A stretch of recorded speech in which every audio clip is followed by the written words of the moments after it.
Well, thank you very much for that invitation, and thank you for including me in your conference. It's always exciting to be part of a conference in another country, because even though we're all concerned in some ways about the same things, we all go about it differently, and we all think about it differently. And so even as a speaker, I often learn a great deal from my participation in a conference such as this. And of course, it's very exciting to be in Buenos Aires. I was here once before, and it's very exciting to see the changes that have happened in the intervening 12 years or so. The topic of my presentation this morning is research results on immersion programs in Canada. So in keeping with one of the themes of the conference on identity, I'll talk about my own identity first of all. I come to you as a researcher who does research on various forms of bilingualism and bilingual education, and I'm going to talk to you about research findings, but I promise I'll try to make it interesting and not too boring, not too much data, and I will try to do it in a way that is relevant to the kinds of work that you are all involved with. But it might be just useful for me to know who you are, actually, not individually, of course. But how many of you teach in the primary school level? How many of you teach at the secondary school level? Oh, most of you. That's interesting. How many of you are school administrators? A few of you. How many of you are teacher trainers? Oh, a lot. Okay. Okay, so that's interesting to know. How many of you work in a bilingual program of some sort or another? Okay, a handful of you. Okay. So that's information that's useful for me to have so that I can tailor some of my comments as we go along. I want to start off by building on what Christina talked about and by situating my comments on an immersion and put it into a global perspective. As Christina pointed out, education is subject to various changes over time, and clearly the most obvious change that's going on around us that influences what we do is globalization, and I probably don't even need to say that. But I want to use globalization as a context for talking about the kinds of learners that I'm concerned about. You'll see that the data that I'm going to share with you today is data on children who are in bilingual programs, and these are children who speak the majority language of the community in which they live and in which they're educated. So in Canada, this is really English-speaking children who are in bilingual programs where they're learning another language, usually French. And this is an important group of children because we tend to think of bilingual education for learners who do not speak the majority language. We tend to think of bilingual education for students who speak a minority language and they have to learn the majority language.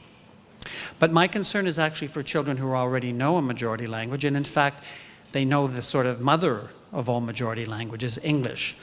And globalization is relevant even for this group of children, however.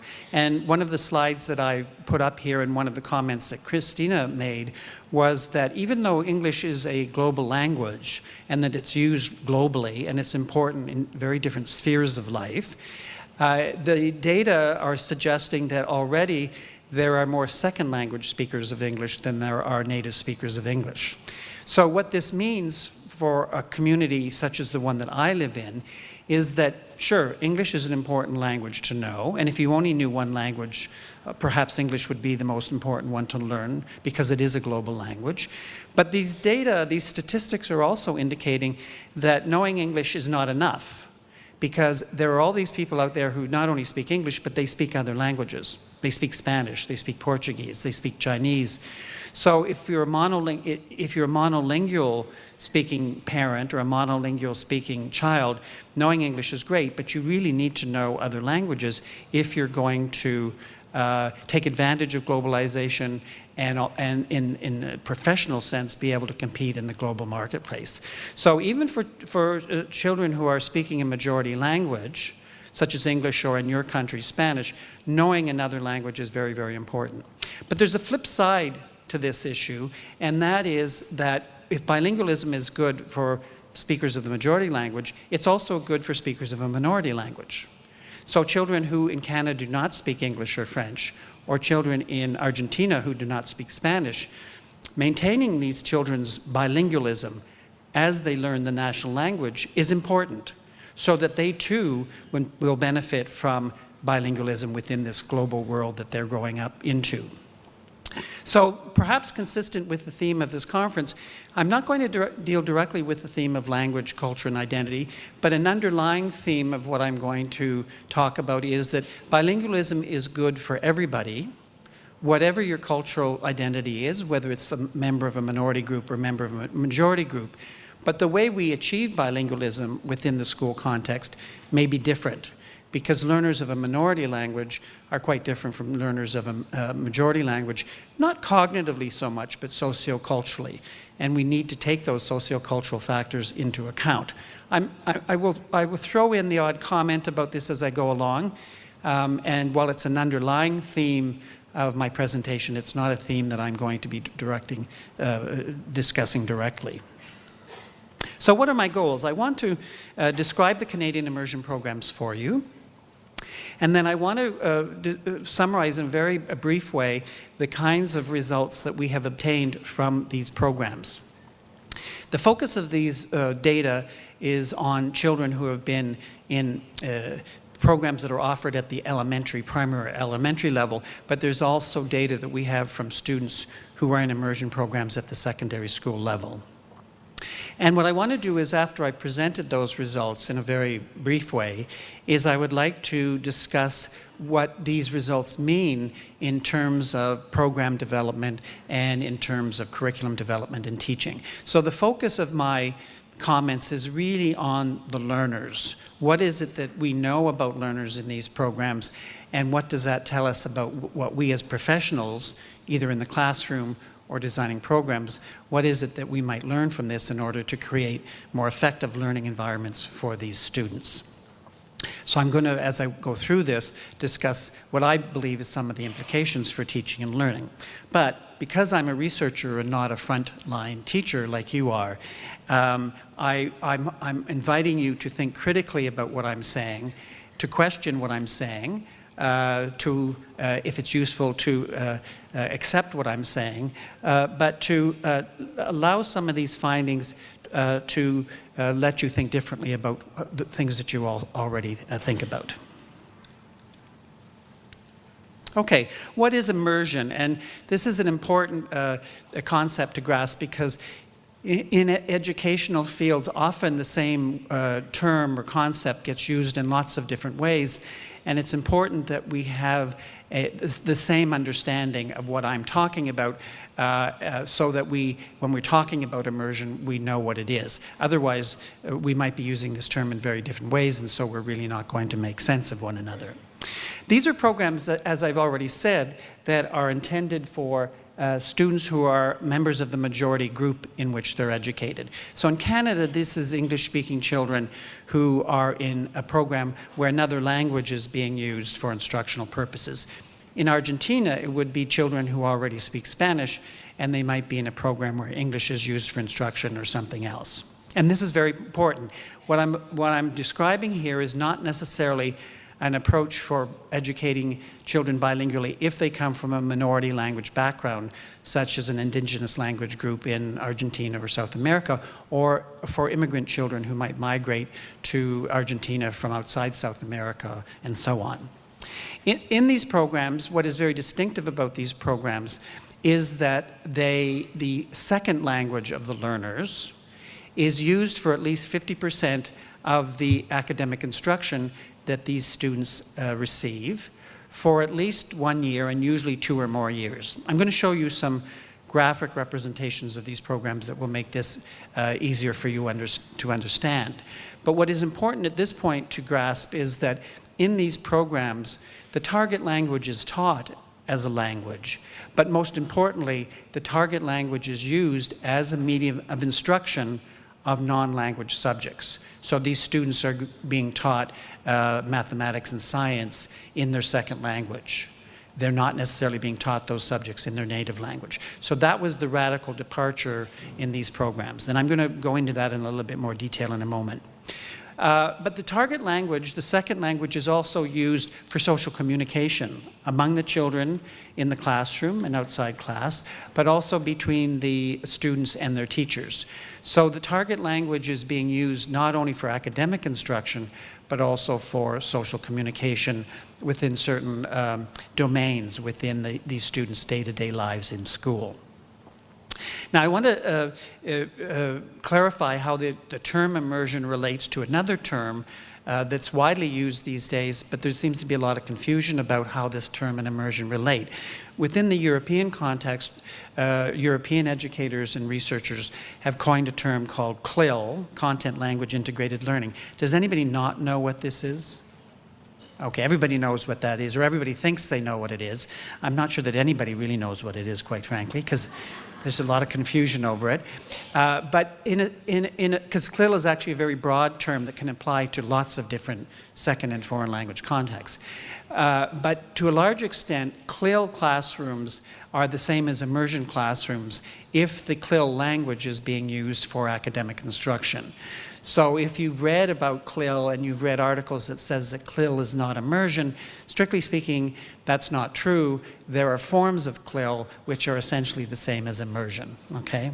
So that's just to show you that there are these terms that actually mean the same thing. Another term that's widely used that can also apply to immersion and CLIL is content-based instruction, language instruction.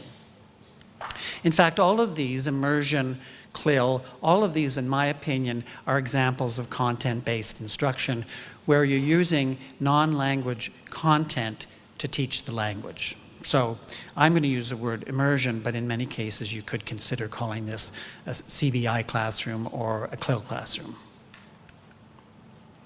So what are the goals of immersion programs? In a nutshell, immersion programs are like any other school program. They aim for normal levels of first language development in the children, English in our case. They also aim for normal levels of academic achievement in non-language domains. So these kids are expected to achieve the same levels of competence in math and science or physics and chemistry as kids in a regular English program. But at the same time, they're expected to acquire advanced levels of functional competence and proficiency in the second language. And in many cases, the programs aim for understanding and appreciation of not only the students' native culture, but of the second language culture. So these are programs which have the same expectations as any school program, with the addition that the students will also acquire advanced levels of functional proficiency in French and some understanding and appreciation for another culture, and hopefully they'll also acquire some competence to interact in that other culture. So it's what we would in English call value-added education, because they go into a school system, they're getting what everybody else is getting, but they're getting something in addition, okay? So this is often a popular notion for parents that they're getting more out of the education system in immersion than they would in a regular program. Now, the immersion programs are often thought to have originated in Canada, and in some senses they were. The reality is that teaching children through a second language or a foreign language has existed for hundreds, if not thousands of years during the Greek Empire and the Roman Empire. I won't bore you, but you know, whenever the Romans went in and conquered another country, the children who got educated at that time were being educated in a second language, Latin. They weren't educated in English or French or German, whatever the local language was. So this form of education actually has been around for a long time. In the modern era, it's often attributed to Canadian immersion programs, which date back to about 1965. Now, these are very interesting programs in a general sense, because they have been adapted all over the world to meet the local needs and expectations of the local community. And I want to give you just some examples of this so that you understand that while I'm going to talk about Canadian immersion programs, they actually have been implemented in countries around the world for somewhat different reasons. And in many cases, these programs in other countries around the world have been evaluated. And the results that I'm going to share with you this morning are consistent with results that people have found in different settings. So these findings are not specific to Canada. Sometimes I gave a very similar lecture on this in Istanbul in May, and at the end of the lecture, the head of the department said, "Well, this is all very good for Canada, but this really isn't going to work here."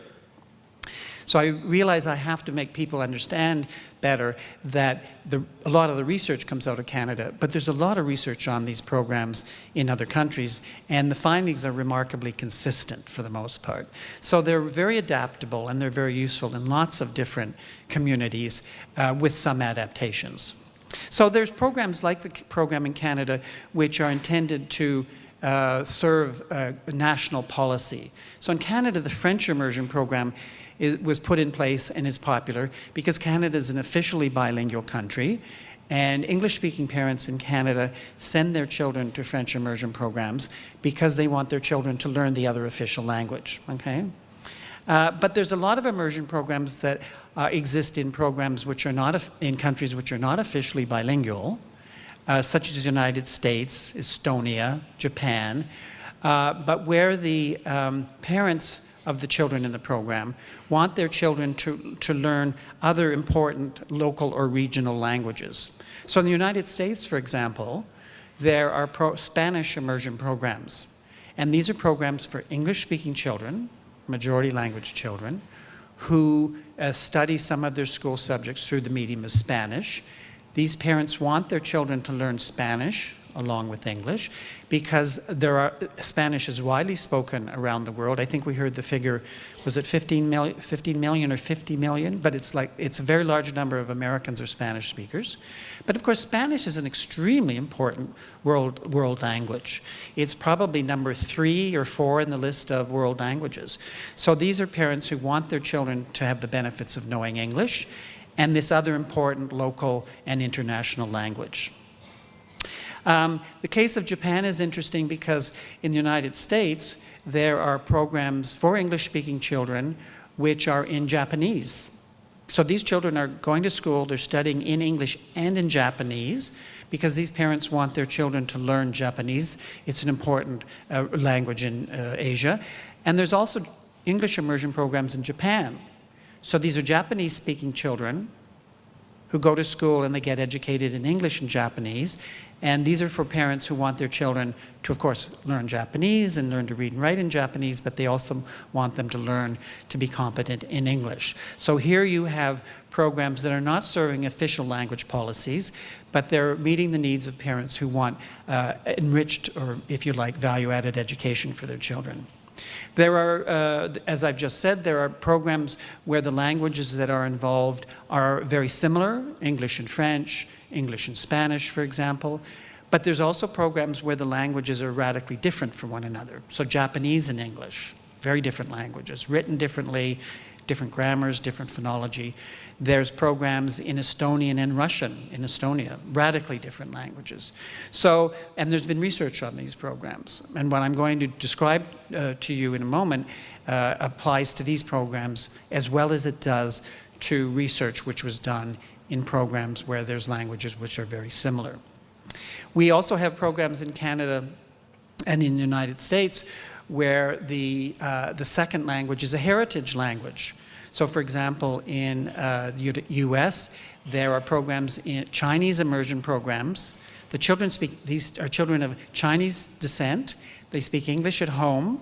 They've been assimilated to the American way, but their parents want them to acquire or maintain Chinese because it is a heritage language. And these kinds of programs also exist in Canada, where there's Hebrew immersion programs, Mohawk immersion programs. And finally, there are indigenous language programs, which I think might be particularly relevant here. These are for children who actually speak English in Montreal, for example, or in the US, because their parents' generation has lost the indigenous language. Let's say it's Mohawk or Cree or Inuktitut. But their parents want them to reacquire the indigenous language, the heritage language, because it's part of who they are.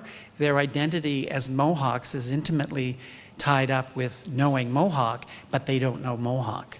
But it's also a program that's valued because it's seen as a way of salvaging or saving the Mohawk language, which is at risk of extinction if this generation of children do not acquire the language. So I'm sure that this is relevant for indigenous language groups in Argentina and South America, where a lot of the indigenous languages are probably under threat of loss because these children are increasingly learning Spanish or Portuguese, and it becomes, and immersion is a way for these children to maintain the indigenous language as they also acquire the dominant societal language. So there's lots of variations on these programs.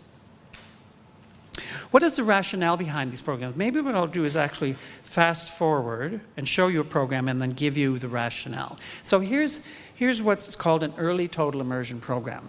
This is a kindergarten in our system where the children are about 5 years of age. They enter school for the first time.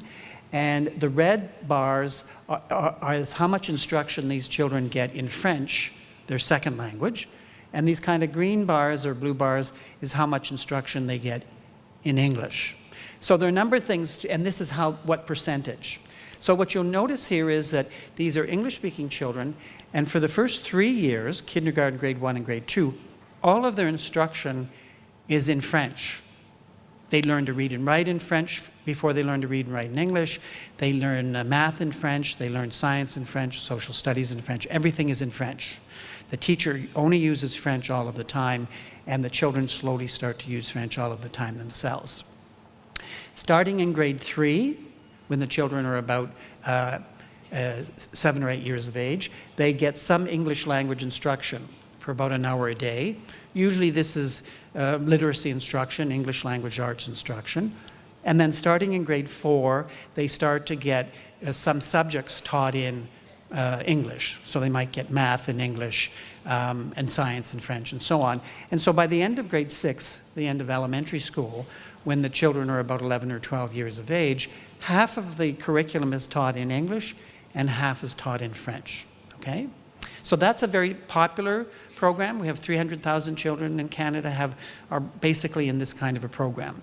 So what you can see is that this is a radical departure from the education that they would normally have, in that they're getting all of their primary education, through the medium of French. Now, what's the rationale behind this? Why do we do this? Because these programs kind of are counterintuitive to many people. Many people think that we should be educating these children in their native language because this is the language they know. So it's going to be easier for them to learn to read and write. It's going to be easier for them to do math and science and so on in English. Why are we doing this to them in French?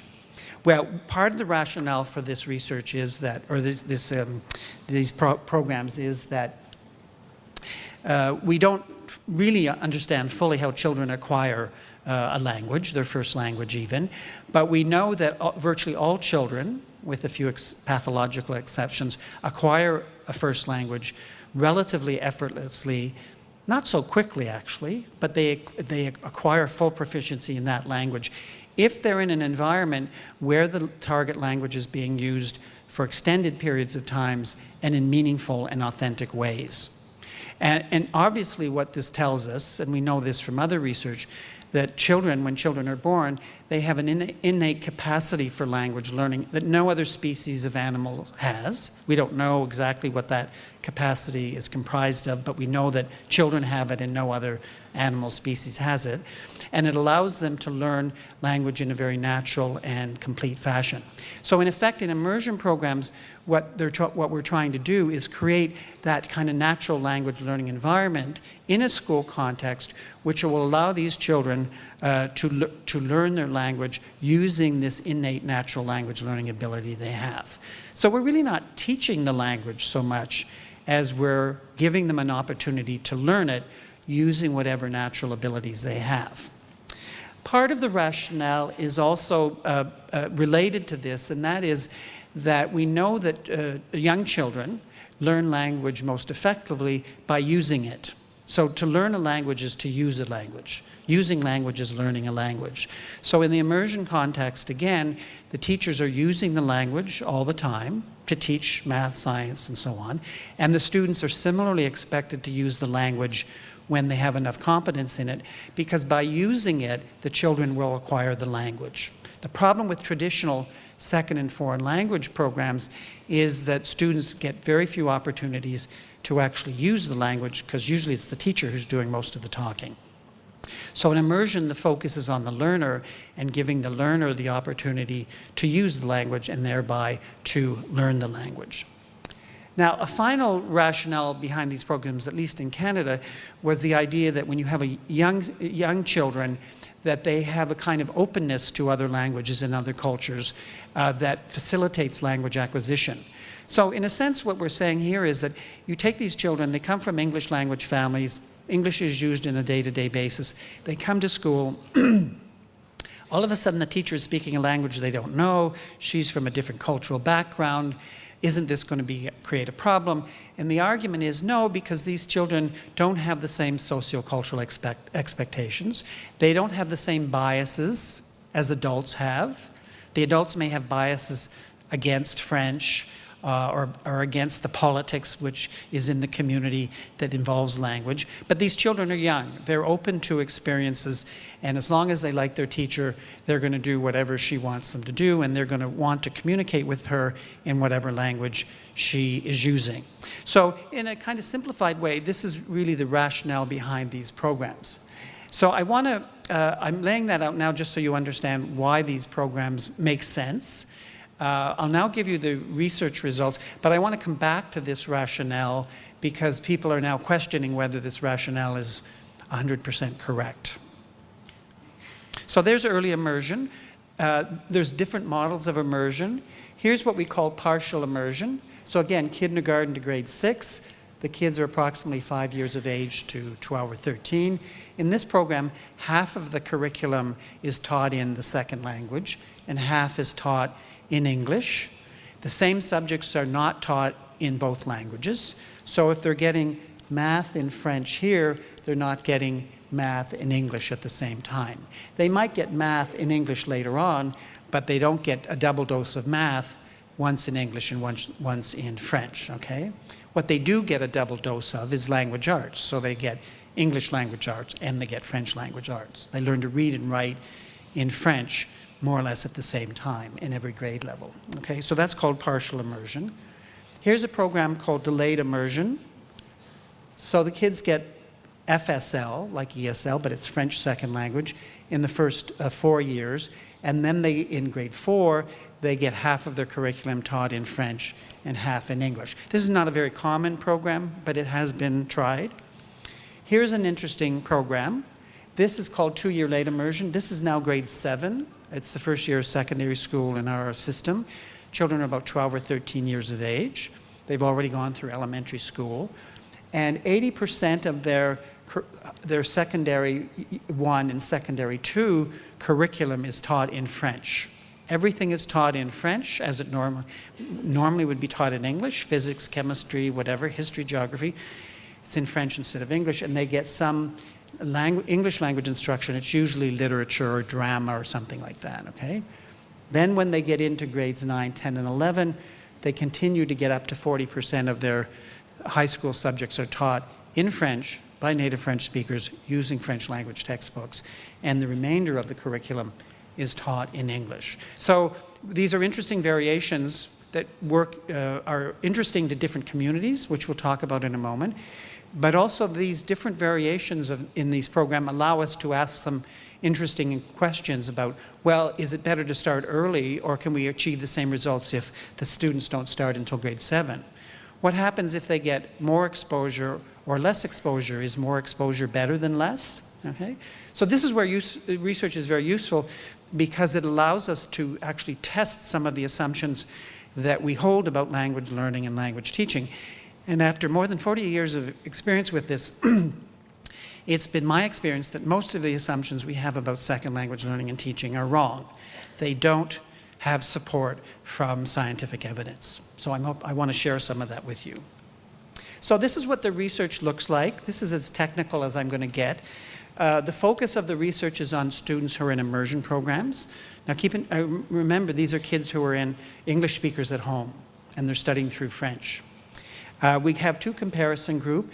This is a group of children who also speak English, so it's an L1 comparison, and they're in an English-only program. All of their instruction is in English, but they get some FSL, maybe 45 minutes a day from kindergarten. And here we're interested in looking at the children's, to see whether these immersion children acquire the same level of competence in English as kids who are in an all-English program. Do they acquire the same level of competence in their academic subjects? And how do they do in the second language? There's a second comparison group we call the L2 comparison group. These are children who speak French as a native language, which is it's the second language of these students. And here we're primarily interested in seeing how good are these students in French in comparison to students who speak French as a second language. So this is a benchmark that we're comparing these kids against. Because in Quebec, there's more French speakers than English speakers, and we want to see whether these native English speakers, how close do they get to being native-like, okay? So here's the research questions I'm going to discuss with you. It actually goes very quickly because the results are very consistent. The first question is, what happens to these students' English language outcomes? And the fear has always been that if you take an English-speaking child and you put them into a bilingual program like this, where up to 50% or more of their instruction is in French, that their English language skills are going to suffer because they're getting less instruction in English. What actually happens? And we've done years and years of research on this. We've looked at their speaking skills, listening skills, reading and writing skills in English. And what we consistently found is that the immersion students do just as well as in English as students in an all-English program. So even though these students are getting, in the first three or 4 years, no English instruction, when we evaluate their English language skills at the end of elementary school, there's no difference between these groups. So this is one of these situations where our assumption is that these kids are going to fall behind, and when you actually look at the evidence, we don't find support for that. That's been found not only in Canada, it's been found if you look at English kids in Spanish immersion in the United States. It's been true even if you look at Japanese-speaking children in English immersion programs in Japan. These kids do not fall behind in Japanese, even though Japanese is an entirely different language. So for these majority language students, there is no risk there to their native language development over the long run, even though they're getting much less instruction in English. So a related question is, and again, this is sort of, there's always been this assumption, if the students, English-speaking students, get more instruction in the native language, that they will be better than students who are getting less instruction in the native language. Makes sense, right? And in school, we like to think that the more we do something, the better the students will be, but is that actually true?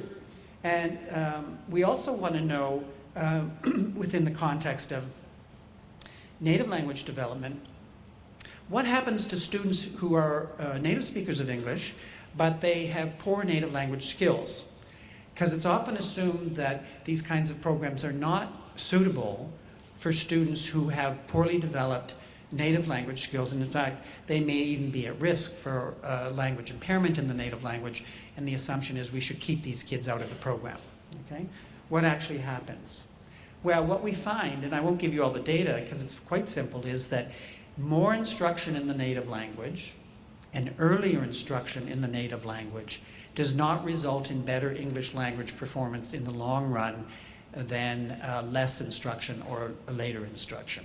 So beginning in early immersion doesn't result in poorer English language results than doing a delayed immersion or a partial immersion. So these students' native language skills are very robust in the face of the reduction in native language instruction that they're getting, okay? So you might ask yourself, how is that possible?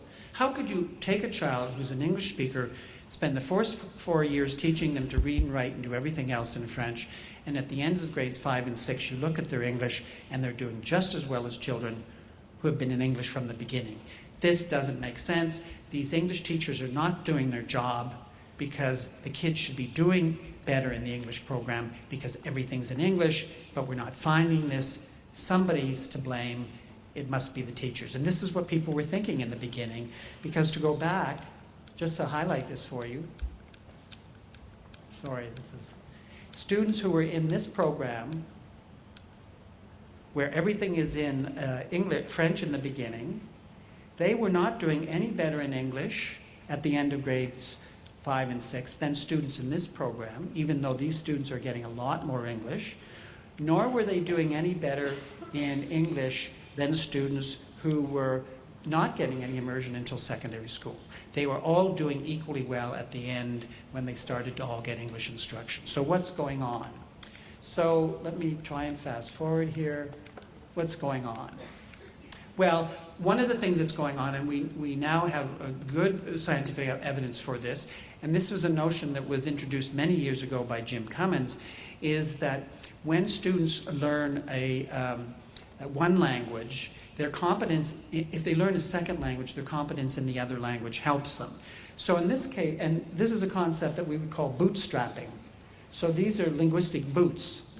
And in this case, the students are trying to learn English, their first language, but all of their instruction has been in French.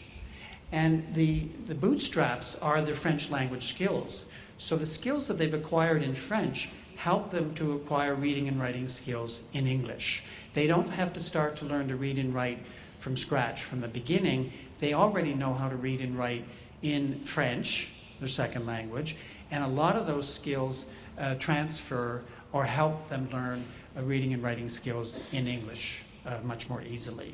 And it makes sense. And you know, most teachers will tell you, if you're working with bilingual children or second language learners, children only have to learn to read once.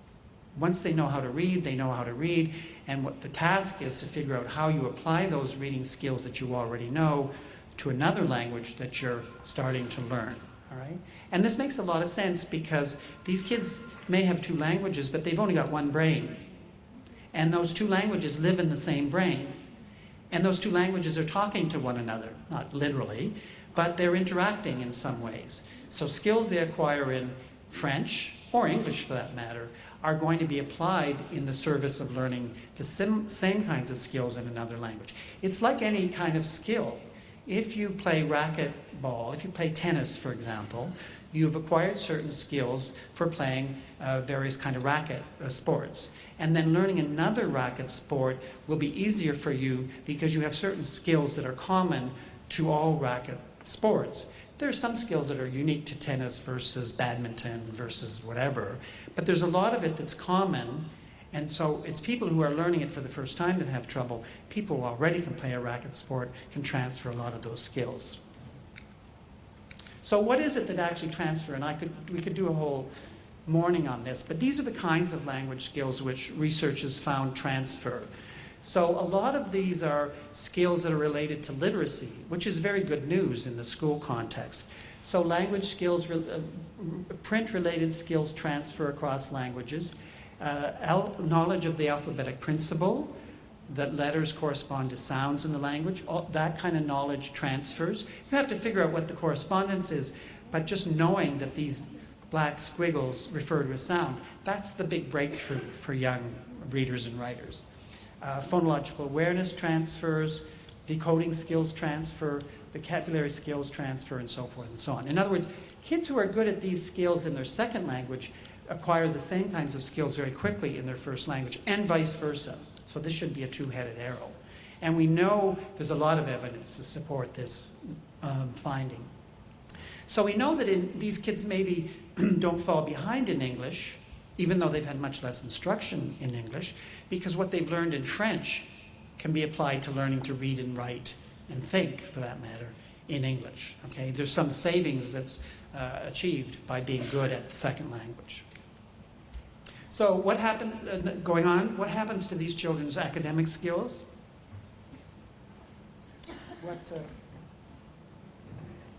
Have to find my wine.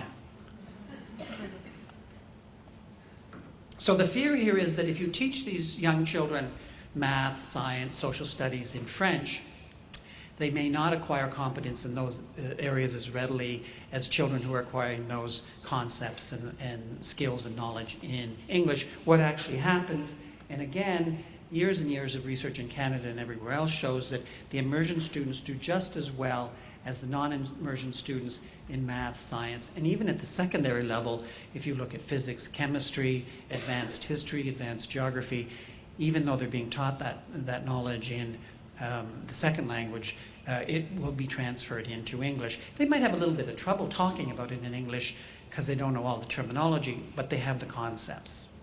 Okay? I won't go into this, but some people find this hard to believe. All I can tell you is Canadian students do it without any problem. So if our students can do it, students in other countries can do it as well.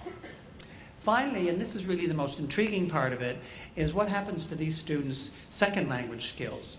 And in the beginning, it was thought and it was hoped that these children would be native-like in their second language competence. Because they're being so exposed and immersed in French, the hope was that they would be like native speakers in French. Well, we know that within the context of schooling, their comprehension skills, reading and listening, they're often as good as native speakers of French. And both of these groups are much better than non-native speakers. However, we know that if you look at their production skills, speaking and writing, that the immersion students do not achieve native-like competence. They're very good. They're very functionally proficient.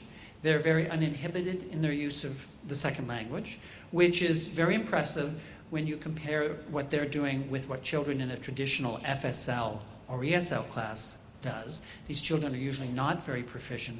They're usually hesitant and so on. These kids are not.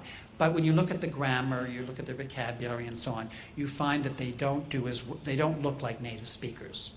It's not surprising in a way, because while they're getting a lot of French instruction, they're only getting 5 hours a day for several years, and language is really much more complex than that, and it needs much more exposure than that. So what are the lessons? I'm not going to be able to get through all of these because I'm running a bit late.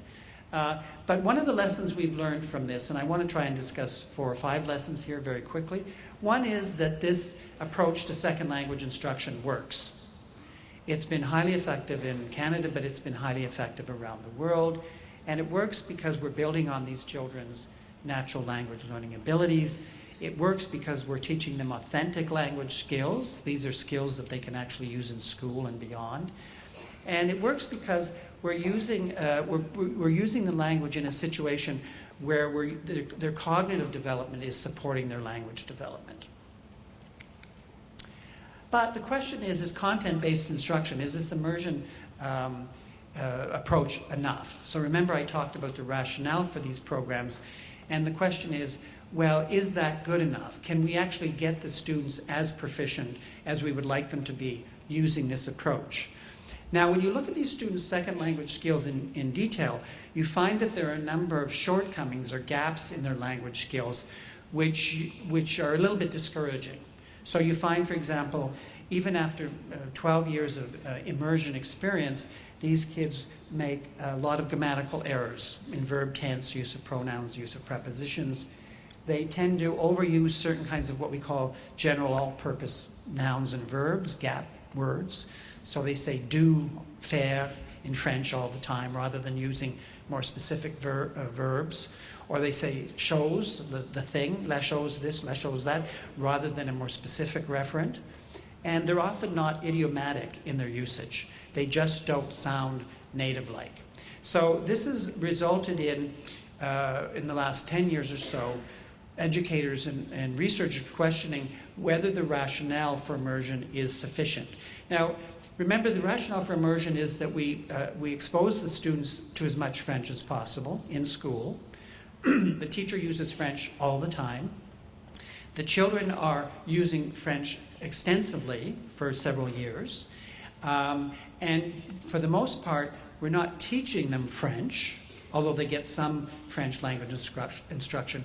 Rather, we're creating an environment where they can learn French naturally using these innate abilities they have.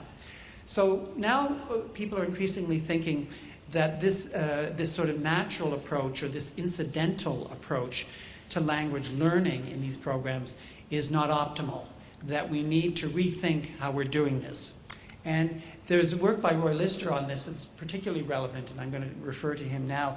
And he's written a book in 2007 called Learning and Teaching Language Through Content, a Counterbalanced Approach.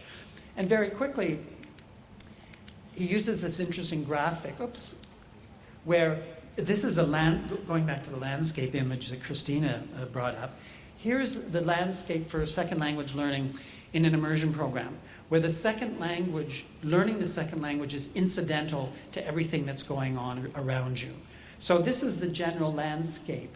Now there's something going on, and embedded in that general landscape is second language learning. Does anybody see the second language? Who see the second language in this landscape? Right, okay. So for those of you who can't, there's an iguana here. The iguana is just a visual representation for Lister of trying to learn a second language in a classroom landscape where the focus of attention is not on language learning, but on math learning, science learning. That sure, you can do it, but you're not getting the full picture, okay? So he's saying that what we should be doing is we should make language learning more explicit, more evident, and more systematic. Oops. By, this is his picture, not mine. So here's the language. Here, there's no doubt that there's a parrot here. You attend to the parrot, and you also attend to the background. So in a sense, what he's saying is that it's great to use the language for authentic purpose, but there's time when we also need to focus on learning the language explicitly and systematically. So in effect, and again, we could spend a whole morning on this, when we develop our curriculum, not only should we be motivated by the academic goals of the curriculum, math, science, and so on, but within each of these, we need to have a language curriculum which is lined up with the academic. So what's the specific vocabulary, grammar, and discourse skills that students need for mathematics, that students need for social studies and science?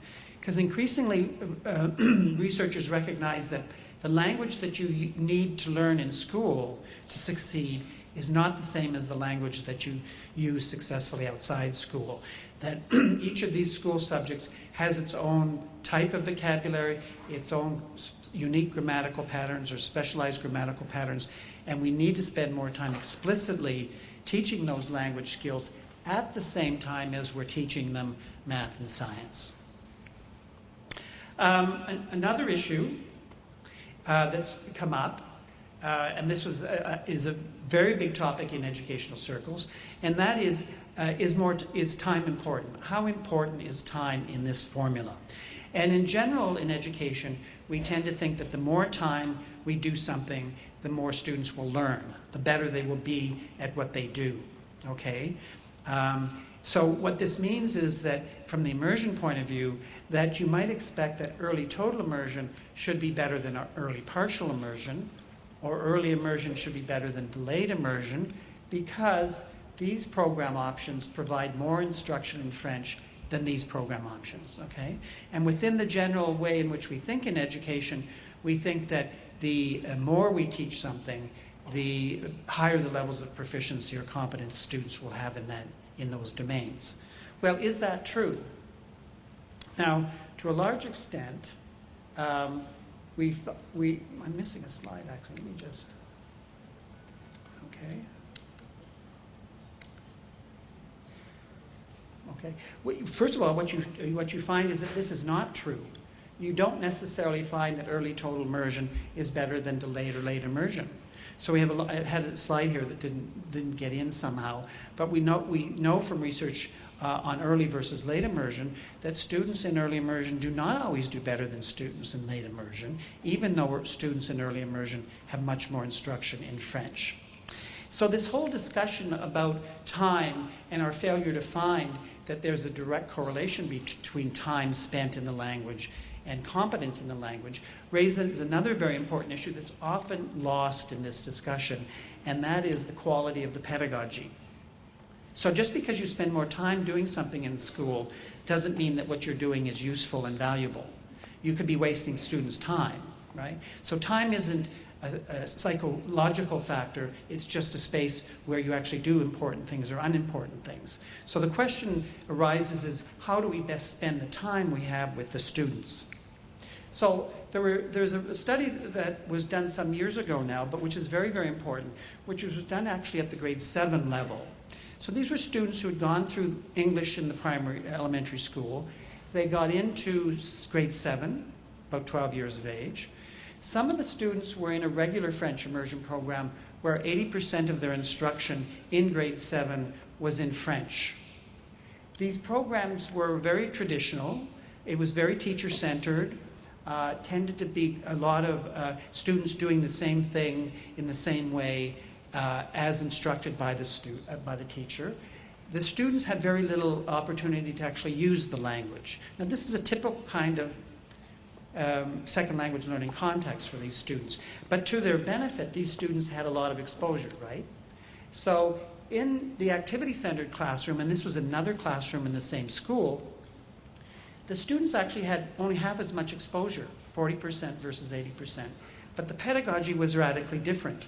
Here, it was very student-centered. The students worked on individual projects, which were monitored by the teacher. They could work individually or in small groups.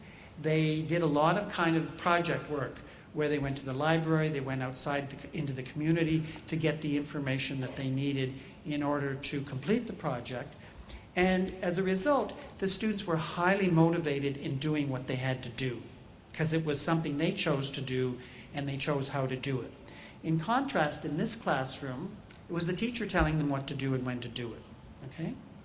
So these students were highly individually involved in what they were doing, and the projects reflected their particular interests. So there was an evaluation that compared these two classrooms at the end of grade 7. And what they found was that the students in the activity-centered program, the project-based project, who were only getting 40% exposure in comparison to the other students who had 80%, these students were attaining the same level of competence in French speaking and listening and almost the same competence in reading and writing. So even though they had half as much exposure, they were doing as well or better in most cases than the students in the longer program. And the argument, and interestingly, the boys did better than the girls, which I think is interesting. I think it's because this was activity. These boys could be very actively involved, and in a traditional classroom, they have to sit at the desk and keep their mouths shut. And they like this. So the argument here, we won't get into this in detail, is that when we talk about this issue of time in second language learning in school, we have to think about how time is spent, not just how much time they have. Okay? I'm not going to get into this because I want to get to the last point, because I'm running out of time. But the last issue I want to address, because this is one that I think is really missing in our discussions about bilingual education or second language education in general, is are these programs suitable for students who have certain kinds of learning challenges? So this is simply a quote from somebody who emailed me, and she says at the end, "My knowledge of the problematique was leading me to believe that adding yet another language on a child having difficulty mastering his mother tongue could be putting too much pressure and setting the child up for failure." So there's this general notion that we have, an assumption that, sure, second language learning and bilingualism is good for kids who are good learners, but it's not good for kids who have learning challenges or who are not likely to succeed in school at the highest levels, okay? So often these students, even in our program, are kind of excluded, unofficially, but they're being excluded for these programs. And the question is that true? Is there any evidence that suggests that there are some kids who are not good candidates for these kinds of programs? So we've done quite a bit of research in this environment, looking at kids who are from low socioeconomic backgrounds, because these kids often underperform in school in comparison to kids from higher socioeconomic backgrounds. We have kids who are low academic ability, low levels of intellectual ability. We have kids who have poor native language skills, and we have kids from minority ethnic groups who are native speakers of English, but they belong to an ethnic minority group.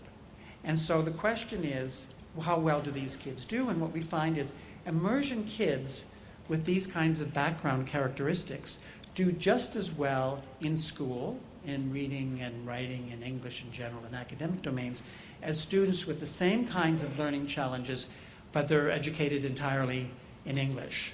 So there's no evidence that these kids who have various kinds of learning challenges can't benefit from immersion to the same extent as other children, and they in fact do just as well as they would do if they were in a regular program.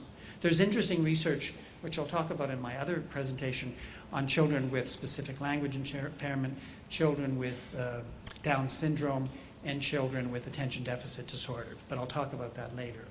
So the general point here is that this approach to second language teaching is not only effective for kids who are generally good in school, but it's also effective for children who often struggle in school. And these children have the advantage that they're also learning a second language. Okay, but one caveat here is, for those of you in special education, you can never make generalizations about children with learning difficulties. You have to assess each child in his own right and make decisions on an individual basis. But there's no evidence that these kinds of learners should be excluded from these programs because we assume that they're not going to do well. There's simply no evidence to support that. So just a very quick summary. The research that I've reviewed on Canada, but also elsewhere, shows that this form of education is very effective. It's effective for students who speak the majority language at home. And these children acquire advanced levels of functional proficiency in their second language. But there's no cost to their native language development or their academic achievement. These results would not necessarily, I would not recommend this approach for children who are members of a minority language group, and that's another talk. But it is effective for kids who already speak the majority language, and in fact it's effective for students with a wide range of learner characteristics, even students who are at risk for difficulty. Interestingly, and I didn't talk about this, but the early immersion program and the late immersion program can be equally effective. You don't have to start early to get good results. Even starting late can produce very good results. But we're also learning that just exposing the children to the language may not be optimal, that we need a learning environment where, sure, we're using the language for authentic communication, but we're also systematically teaching them the mechanics of the language, the spelling patterns, the grammatical patterns, the vocabulary, because we've learned that if we don't do that, their language competence is not as advanced as it could be. So, and we also know that in general, integrating language instruction and content instruction is very effective. And I just want to end off by saying I've described an extreme version of content-based instruction, or CLIL. But this notion that children learn language more effectively when it's embedded in content instruction and learning can take different forms. It doesn't have to be a full-fledged immersion program.